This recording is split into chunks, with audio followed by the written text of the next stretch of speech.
முன்னாள் ஜனாதிபதி மஹிந்த ராஜபக்சவின் பாரியார் சிரந்தி ராஜபக்ச 4 மணித்தியாலயங்களுக்கும் அதிக நேரம் வாக்குமூலம் அளித்த பின்னர் போலீஸ் நிதி மோசடி விசாரணை பிரிவிலிருந்து வெளியேறினார். இன்றைய தினம் காலை 9:30 மணியளவில் அவர் போலீஸ் நிதி மோசடி விசாரணை பிரிவில் முன்னிலையாகியிருந்தார். ஸ்ரீலங்கா பொதுஜன பெரமுனவின் தேசிய அமைப்பாளரான பாராளுமன்ற உறுப்பினர் நாமல் ராஜபக்ச குற்றப்புலனாய்வு திணைக்களத்தில் முன்னிலையாகினார். அந்த திணைக்களம் விடுத்த அறிவித்தலுக்கு அமையவே அவர் இன்று காலை முன்னிலையாகினார். 4 மணித்தியாலய வாக்குமூலத்தின் பின்னர் அவர் அங்கிருந்து வெளியேறினார்.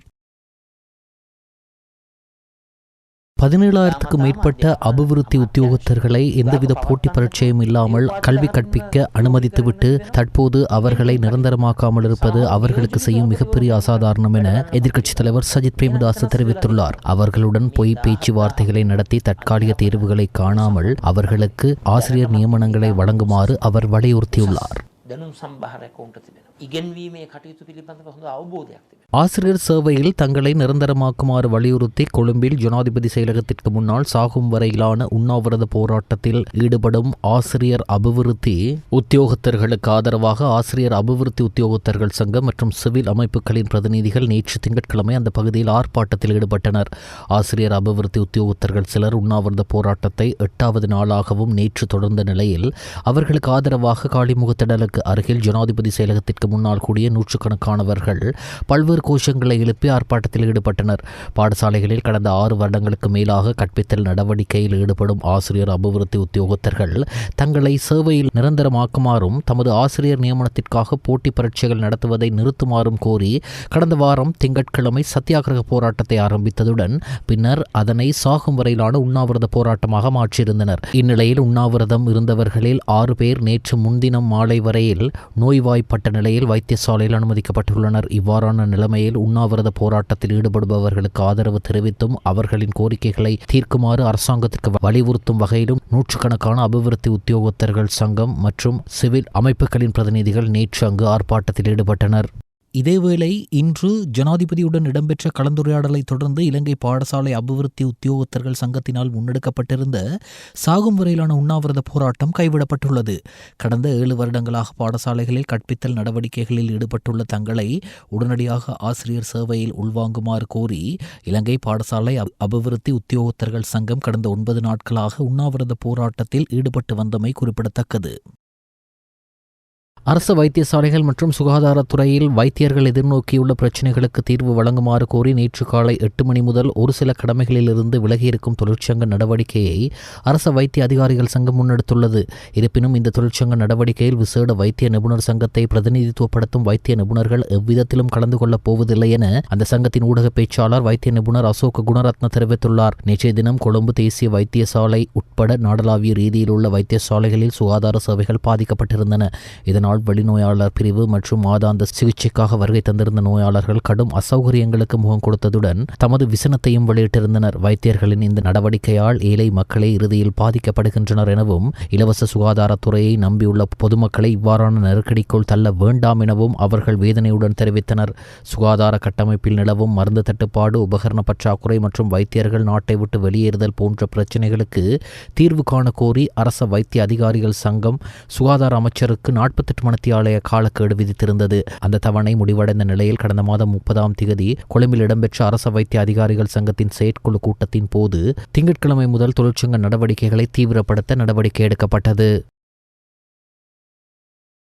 சிறந்த அரசு சேவை ஒன்றை உருவாக்குவதாக இருந்தால் அரச ஊழியர்கள் நாட்டுக்கு சேவை செய்கிறோம் என்ற உணர்வுடன் செயற்பட வேண்டும் என நீதி அமைச்சர் அர்ச்சுன நாணயக்கார தெரிவித்தார். இலங்கை சட்ட உதவி ஆணைக்குழுவுக்கு இணைத்துக் கொள்ளப்பட்ட புதிய முகாமைத்துவ உதவி அதிகாரிகள் 23 பேருக்கு நியமன கடிதம் வழங்கும் நிகழ்வு நேற்று நீதி அமைச்சர் இடம்பெற்றது. அதில் பிரதம அதிதியாக கலந்து கொண்டு உரையாற்றுகையில் அவர் இவ்வாறு தெரிவித்தார். அவர் அங்கு தொடர்ந்து குறிப்பிடுகையில் அரச சேவைக்கு ஆட்கள் அதிகம் என குற்றச்சாட்டுகள் தெரிவிக்கப்படுகிறது.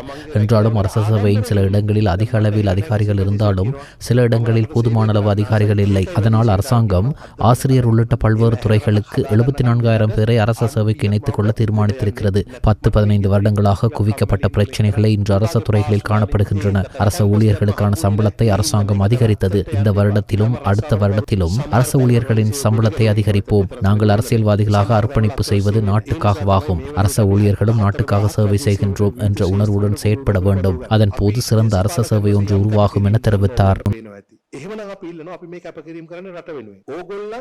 இந்தியாவிலிருந்து நாளை நாட்டுக்கு கொண்டு வரப்படவுள்ள புத்த பெருமானின் புனித சின்னங்களை பொதுமக்கள் தரிசிப்பதற்கான விசேட ஏற்பாடுகள் கொழும்பு உணுப்பிட்டிய கங்காராம விஹாரையில் செய்யப்பட்டுள்ளன. இம்மாதம் 5ஆம் தேதி காலை 6 மணி முதல் 11ஆம் தேதி காலை 7 மணி வரை 24 மணி நேரமும் இந்த தரிசனம் நடைபெறவுள்ளது. இதனை முன்னிட்டு விஹாரை சூழவுள்ள பகுதிகளில் விசேட பாதுகாப்பு மற்றும் போக்குவரத்து திட்டங்கள் அமுல்படுத்தப்பட்டுள்ளதாக போலீஸ் ஊடக பிரிவு அறிவித்துள்ளது. இந்த புனித சின்னங்களை தரிசிப்பதற்காக பெருந்திரளான உள்நாட்டு மற்றும் வெளிநாட்டு பக்தர்கள் வருகை தருவார்கள் என எதிர்பார்க்கப்படுவதால் பொதுமக்களின் பாதுகாப்பு கருதி கொழும்பில் பாதுகாப்பு பலப்படுத்தப்பட்டுள்ளது. இதன்போது பக்தர்கள் தமது நகைகள் மற்றும் பணப்பைகள் உள்ளிட்ட தனிப்பட்ட உடைமைகள் குறித்து விழிப்புடன் இருக்குமாறும் பாதுகாப்பு சோதனைகளுக்கு முழுமையான ஒத்துழைப்பை வழங்குமாறும் போலீசார் கோரிக்கை விடுத்துள்ளனர். குறிப்பாக புத்த பெருமானின் புனித சின்னங்கள் பார்வைக்கு வைக்கப்படும் அறைக்குள் தொலைபேசிகள், பயணப்பைகள் மற்றும் இலத்திரனியல் சாதனங்களை கொண்டு செல்ல அனுமதி மறுக்கப்பட்டுள்ளது. போக்குவரத்து நெரிசலை கட்டுப்படுத்த ஜேம்ஸ் பீரிஸ் மாவட்ட, ஜினரத்ன மாவட்ட, முத்தையா வீதி மற்றும் ஸ்டெஃபல் வீதி உள்ளிட்ட பல வீதிகளூடாக விஹாரையை நோக்கி செல்லும் பாதைகள் மூடப்படும். அத்துடன் நவ மாவட்ட, பெரேர மாவட்ட மற்றும் ராம்நாயக்க மாவட்ட உள்ளிட்ட பிரதான வீதிகளில் வாகனங்கள் நிறுத்த தடை விதிக்கப்பட்டுள்ளது. பக்தர்களின் வசதிக்காக வாகனங்களை நிறுத்துவதற்கு போர்ட் சிட்டி, கிரீன் பாத், விஹாரமாதேவி பூங்கா மற்றும் கொழும்பு சிட்டி சென்டர் அருகே உள்ள பழைய சதோச காணி உள்ளிட்ட இடங்களில் இலவச தரிப்பிடங்கள் ஒதுக்கப்பட்டுள்ளன. அத்துடன் லேக் ஹவுஸ் முன்பாக மற்றும் பழைய மெனிங் சந்தை பகுதிகளில் கட்டண தரிப்பிட வசதிகளும் ஏற்பாடு செய்யப்பட்டுள்ளன.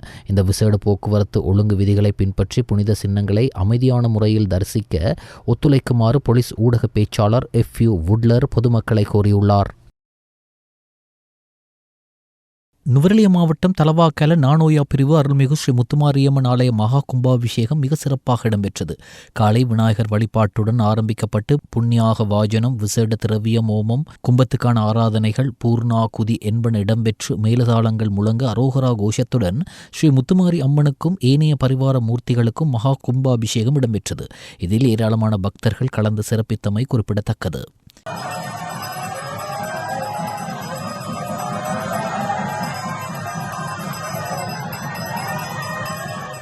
நானோயா போலீஸ் பிரிவுக்குட்பட்ட நுவரெலியா அட்டன் பிரதான வீதியில் நானோயா கிளன்டன் பகுதியில் இடம்பெற்ற விபத்தில் 2 படுகாயமடைந்துள்ளனர். குறித்த விபத்து சம்பவம் நேற்று பிற்பகல் இடம்பெற்றுள்ளது.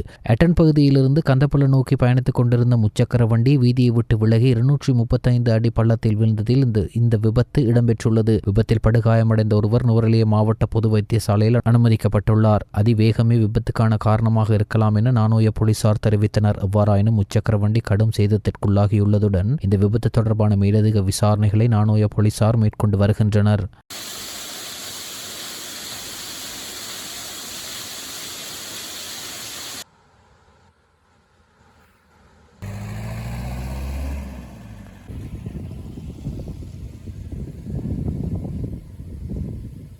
நுவரெலியாவில் இணையவழி மூலம் அபராதங்களை செலுத்தும் முறை அறிமுகம் செய்யப்பட்டுள்ளது. நுவரெலியா மற்றும் அட்டன் பகுதிகளுக்கான போக்குவரத்து விதிமீறல்களுக்கான அபராதங்களை கவ்பே செயலியூடாக ஆன்லைனில் செலுத்தும் முன்னோடி திட்டம் நேற்று ஆரம்பிக்கப்பட்டது. குறித்த நிகழ்வு நுவரெலியா மாவட்ட செயலகத்தின் கேட்போர் கூடத்தில் நடைபெற்றது. இதில் நுவரெலியா மாவட்ட போலீஸ் பொறுப்பதிகாரி, நுவரெலியா பிரதேச போலீஸ் பொறுப்பதிகாரி, போக்குவரத்து கட்டுப்பாட்டு மற்றும் வீதி போக்குவரத்து பிரிவினர், இலங்கை தகவல் மற்றும் தொடர்பாடல் தொழில்நுட்ப நிறுவனத்தை பிரதிநிதித்துவப்படுத்தும் திட்ட அதிகாரிகள் என பலரும் கலந்து கொண்டனர்.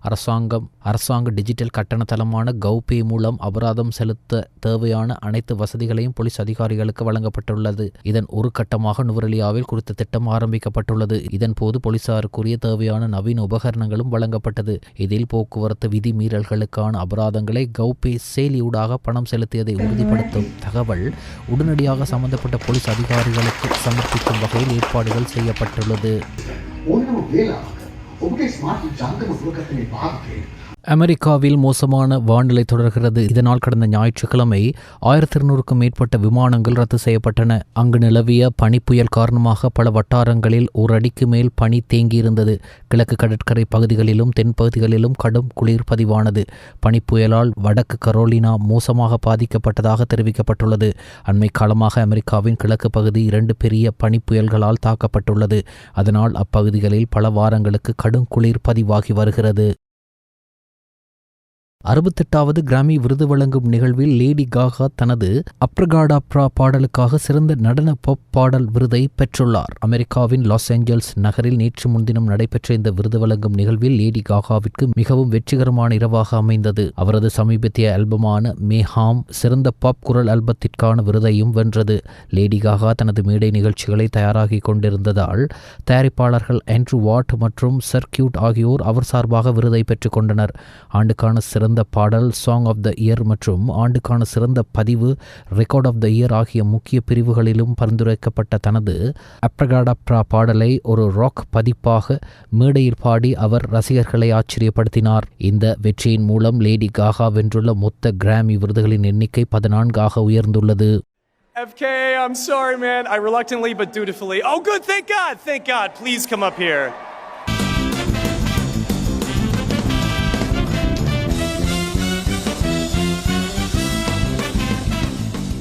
உக்ரைனின் தென்கிழக்கு டினிபோரோ பிராந்தியத்தில் சுரங்க தொழிலாளர்களை ஏற்றிச் சென்ற பஸ் ஒன்றின் மீது ரஷ்ய ஆளற்ற விமானம் ஒன்று நடத்திய தாக்குதலில் குறைந்தது 12 பேர் உயிரிழந்துள்ளதாக அந்நாட்டு சக்திவள அமைச்சர் தெரிவித்தார். டினிபோரோ பிராந்தியத்தில் சக்திவள தொழிற்துறையில் பணியாற்றுபவர்களை இலக்கு வைத்து எதிரிகள் தாக்குதலை நடத்தியுள்ளதாக சக்திவள அமைச்சர் டெனிஸ் ஷிமிஹால் தெரிவித்தார். தீவிரவாத தாக்குதல் ஒன்றின் பெறுபேறாக 12 சுரங்க தொழிலாளர்கள் உயிரிழந்துள்ளதுடன் பலர் காயமடைந்துள்ளனர். மேற்படி தாக்குதலில் குறிப்பிட்ட பஸ் பகுதியாக எரிந்து கருகியுள்ளது. மேல் மற்றும் சப்ரகமு மாகாணங்களிலும் காலி மற்றும் மாத்தர மாவட்டங்களிலும் மழையுடன் கடும் இடிமின்னல் தாக்கம் ஏற்படலாம் என இதனால் ஏற்படும் பாதிப்புகளை தவிர்க்கும் வகையில் பொதுமக்கள் பாதுகாப்பாக நடந்து கொள்ளுமாறும் வளிமண்டலவியல் திணைக்களம் அறிவுறுத்தியுள்ளது. மேல் மற்றும் சப்ரகமு மாகாணங்களிலும் காலி மற்றும் மாத்தர மாவட்டங்களிலும் இடிமின்னல் தாக்கத்துடன் கூடிய மழை பெய்யலாம் என வளிமண்டலவியல் திணைக்களம் எதிர்வு கூறியுள்ளது.